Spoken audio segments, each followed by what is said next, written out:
decide to reject Jesus as your Lord and Savior, so she had it coming. God is not sending you to hell. You're sending yourself to hell.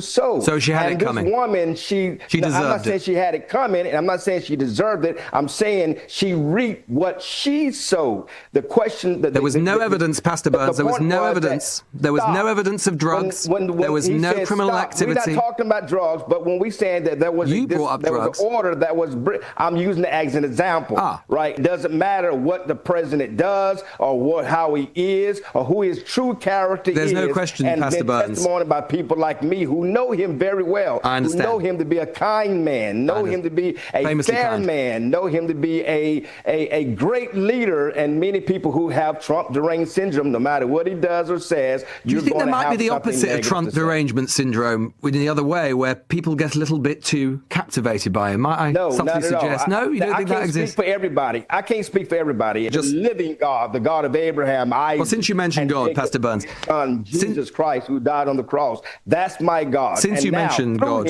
God has used Donald Trump to be the leader that America needs in this season. I understand. So you think he was God chosen? You think Trump's been chosen by God? This morning, I know it's very early where you are as well. Given you mentioned Minnesota, and again, as you are a religious man, and you say that Donald Trump is as well, how does it fit with Christianity?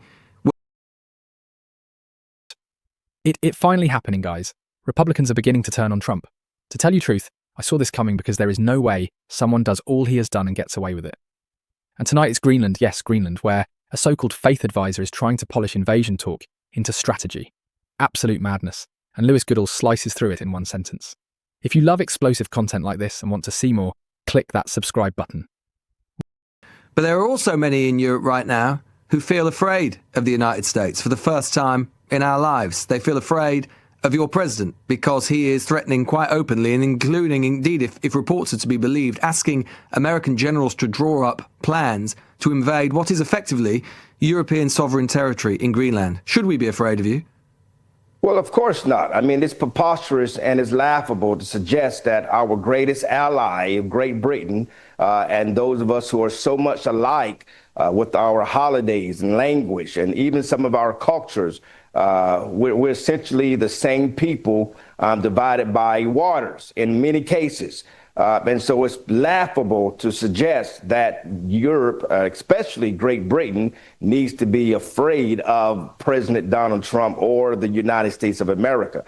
You fail to remember that it was President Reagan who declared, tear down this wall. Absolutely. But President Reagan wouldn't have threatened to invade Greenland, would he, Pastor Burns? Well, I mean, you got to understand there was a purpose and a reason why those type of languages and conversations are coming up concerning Greenland. You got to understand our adversaries, Russia and China, who are strategically positioning themselves in the Arctic area.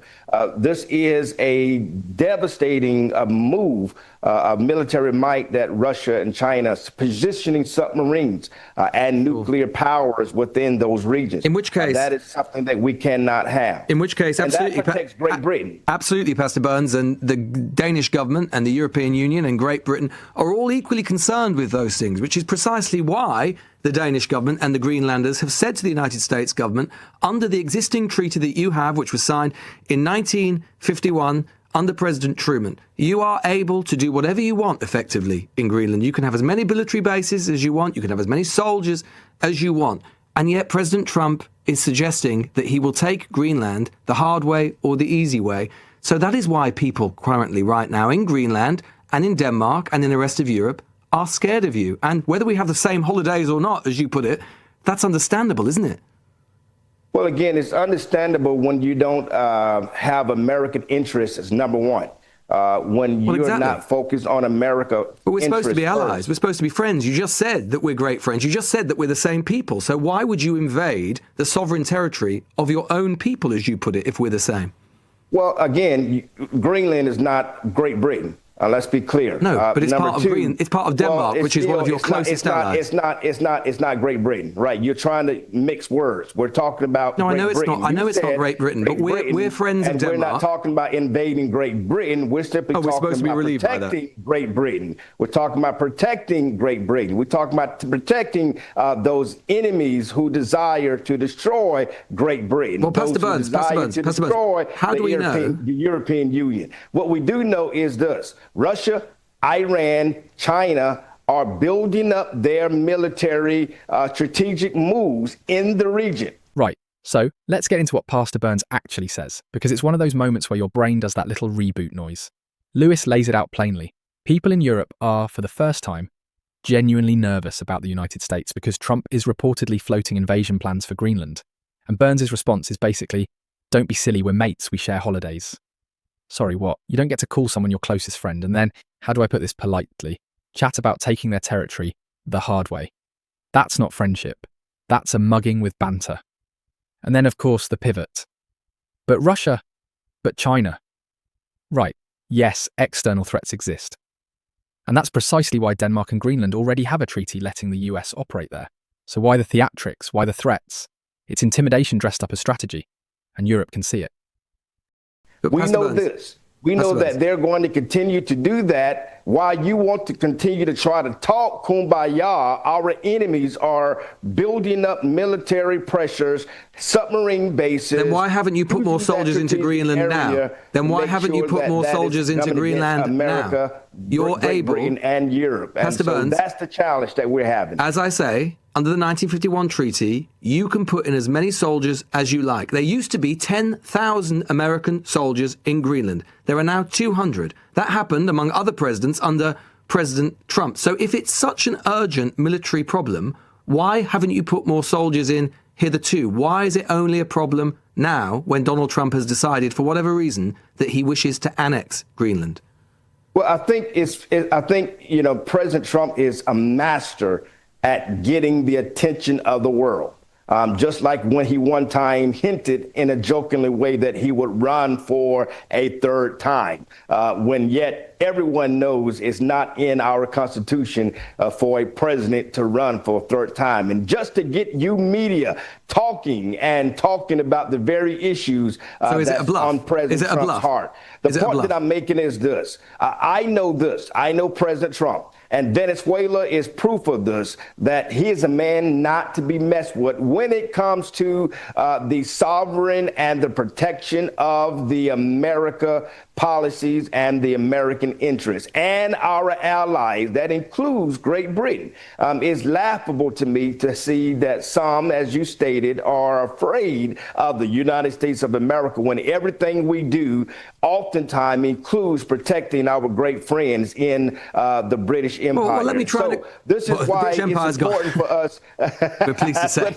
Yeah. Well, some don't think so. Well, but let me just say the United Kingdom. And so it's laughable to suggest that the Great Britain should be afraid of the United States. Well, Pastor Burns, let me try and explain why that might be. And I'm not just talking about Great Britain here, but I'm talking about other European countries. But ultimately, we're allies with Denmark. We're NATO allies. So are you. Denmark sacrificed over 50 Danish soldiers. They actually had the greatest casualty rate per person of any country in the alliance that was built up to invade Iraq and Afghanistan in 20 years ago, right? So they are close allies of yours. Is it not profoundly insulting to them and to their memory, soldiers who died for you, for your country, because you said you needed them, who came to your defense after 9/11, that an American president comes along like a bully and says, we're going to take your territory? Well, I think it's, again, obviously we're grateful for every country, every Doesn't sound soldier, that grateful. That died for the defense of freedom. And that includes the American soldiers that also died for freedom, protecting you. protecting we're supposed to be all friends. of those territories. But listen, let's just be clear. With friends like you, who needs enemies? Complete that the European Union has been complete friends of the United States of America. That is not true. All right. So you're sitting here acting as though that every interest and every decision of the European Union, the EU, which you are part of, has made decisions. We're not part of the EU anymore. That has made decisions. Excuse you, correct. That has made decisions for and in advance of the United States of America. No, sir, that is not true. The reality of it is our enemies are very real. China is very real. Russia, you know who's not your enemy, Pastor? And Denmark. That's the very reason why we went to Venezuela to make sure that Iran and China, who buys up 90% of the oil reserves from Venezuela to help fund, and Russia to help fund killing Ukrainians in Kyiv. And the bit that really gets me is how they always pivot. Always. 1 minute it's don't be scared, we're mates, and the next it's, well, actually, you have to understand the Arctic, submarines, nuclear posture. Right, fine, serious topic. But then answer the obvious question. If Greenland is such an urgent strategic priority, why hasn't the US simply reinforced its presence under the existing agreement? You can already operate there. You can already base there. You can already cooperate with Denmark. So why are we doing the pantomime of, we'll take it the easy way or the hard way? And then he tries to sell it as what? Political theatre. A master at getting attention. Sorry, so the defence is, he threatens annexation for clicks. That's not strength. That's instability with a PR budget. And the audacity, using allies' sacrifice as a footnote, then acting offended when they don't clap. Madness.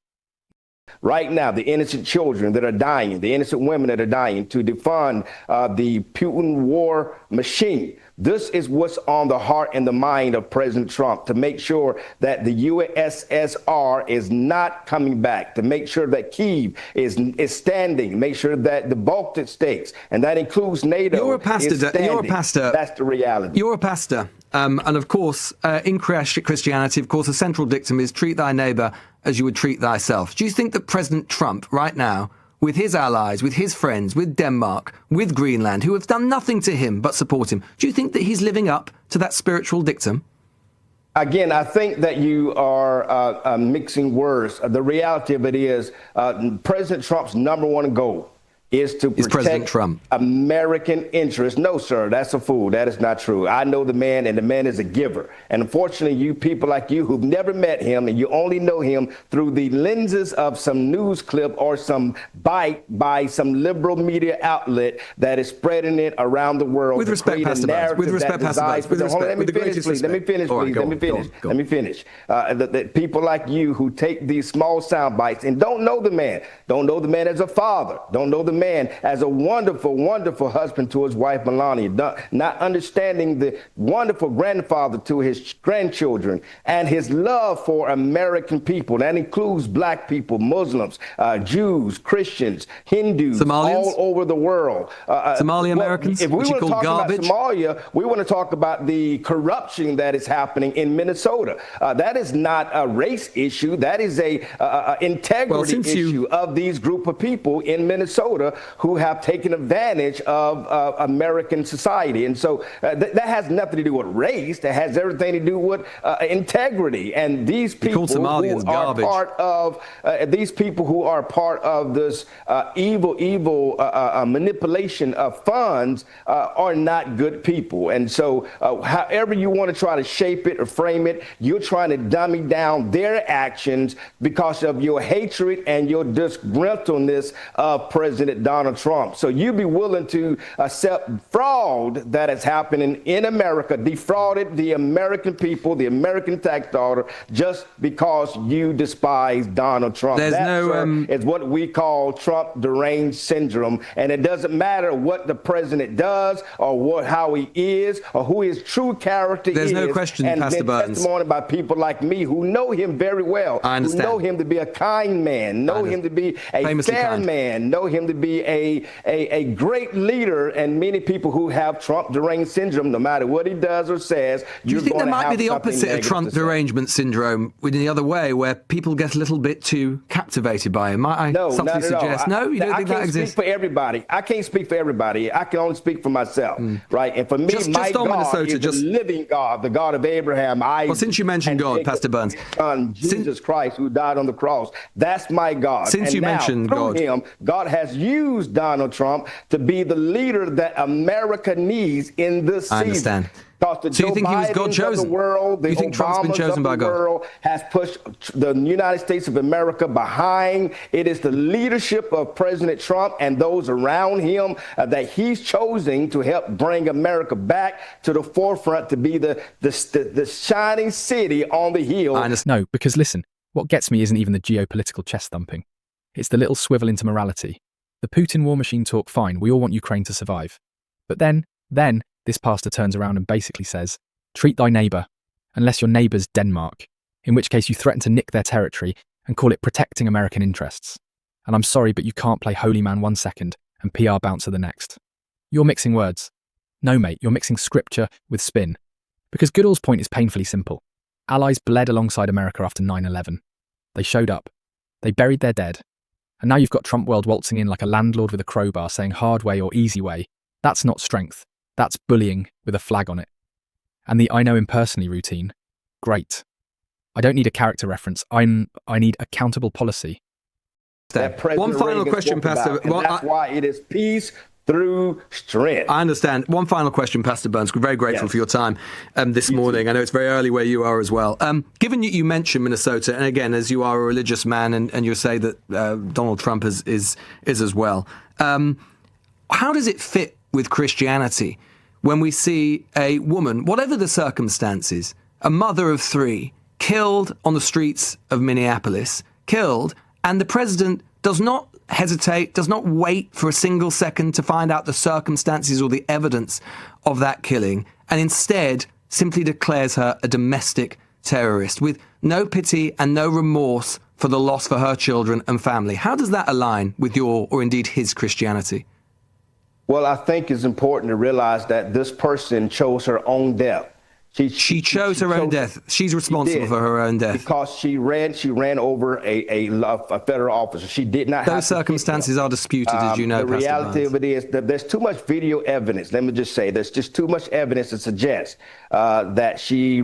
You think she deserved to die? And well, again, when a person kills another person, they sentencing themselves to die. That's their choice. If you murder somebody... You didn't murder anybody.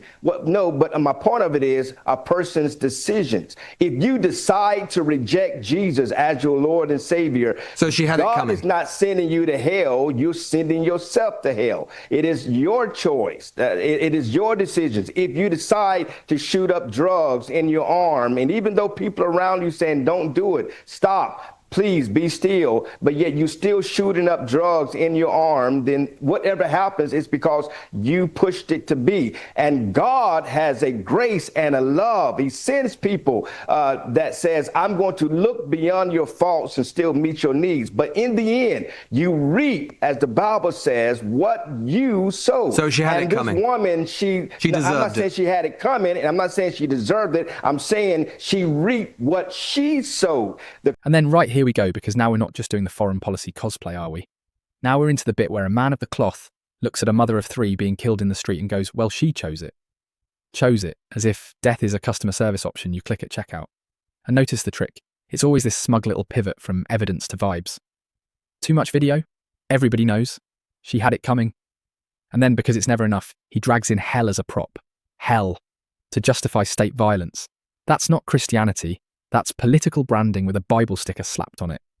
And what's the point of calling someone a domestic terrorist instantly, without allegedly waiting for facts?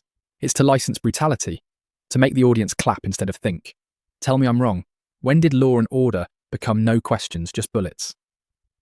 question that There was no evidence, Pastor Burns. There was no evidence. There was no evidence of drugs. There was no criminal activity. We're not talking about drugs, but when we saying that there was there was an order that was, I'm using it as an example, right? And I'm sorry, you may be a little bit slow. You can't follow the conversation. The point of it is, I can't follow what you're saying. I must be honest. No. You reap what you sow. That's the end of the day. The woman was asked to stop. Like every person in America, when a law just for clarity, Pastor Burns, I think we owe it to her family. Stop. But number two, she decided, even with her partner trying to get into the car, she sped off, hitting in the police of the law enforcement officer. Sir, that is an assault on a law enforcement officer, and many courts would consider that an attempted on life, right? Because she has a vehicle and she's driving, and she sees that law enforcement officer, the ICE officer, in front, regardless of your political ideology or your belief. I think we owe it. Pastor Burns, I think we, no, you've spoken for a long time. I think we owe it to her family. We're not finishing. The reality of it is she hit him with a vehicle. There's too much film evidence. And because of your Trump deranged syndrome, you're going to ignore the physical evidence. There's so many different videos from people's cell phones that shows the officer being hit by a vehicle. Sir, Pastor Burns, you brought up, no, I think we owe it to her family. I started this by saying how it aligned with your religion, and you've brought in various non sequiturs, various things that do not align with her. So I think we owe it to her family to make one thing very clear. There was no evidence of drugs or criminal activity. Reports and her family assert she was an American citizen with no criminal record. No weapons or drugs were found in her car. Indeed, inside her car, you know the only thing that agents found? Stuffed animals. That is someone your president described as a domestic terrorist, a mother of three who was killed by one of his ICE agents. And you, as a man of the cloth, show no remorse about that or no regret about that whatsoever? It's absolutely sad that her life is lost. Nobody. President doesn't sound very sad. No. Listen, you're confusing. You're ignoring the fact that she had a weapon. It's called a vehicle. It's called putting her feet on the gas and pressing it. Even though the law enforcement officers had a right to say stop, she did not stop. They said, get out the car. She did not get out the car. Instead, she chose to put her feet on the gas. And even though there was an ICE agent in front of her, she chose to continue to drive ahead. And then he does this little verbal sleight of hand where a car magically becomes a weapon. And hang on, before anyone clips me out of context. Yes, vehicles can be used to hurt people. Obviously. But that's not the standard, is it? The standard is evidence, proportionality, due process. The boring, civilized stuff that stops a state turning into a trigger-happy mob with badges. And what gets me is the whiplash. 1 minute it's Christian compassion. The next it's, well, she chose death. Like we're doing theology via firing squad. A mother of three gets labelled a domestic terrorist instantly, with reportedly disputed circumstances, and we're meant to applaud the reflex. That's not strength. That's panic, dressed up as righteousness. And Lewis Goodall's one-sentence reality check lands like a brick. If your story requires ignoring allies abroad and empathy at home, maybe the story's the problem. So, are we defending democracy or defending a cult of excuses? Now, no, she was no drugs. No, she had no guns, but she did have a weapon, and it's called a car. It's called a vehicle. And even in Europe, when there are terrorists who have taken their vehicle and used it to run people over in the middle of the street, to drive a car in the midst of people, knowing it's going to cause harm, that person was labeled as a terrorist. The woman in question, Rennie Nicole Good, let's use her name. The woman hit an officer of the law in the United States of America. Have she hit anyone, for that matter? If it had been you, and Rennie you Nicole were standing Good, there with Burns. your camera, and she hit you, the law enforcement officers would have pulled their weapon and stopped this individual from potentially hurting more people. Rennie Nicole Good. That's sad. She was such a domestic threat. It breaks my heart that death has happened. No one wants anything like that to take place. It is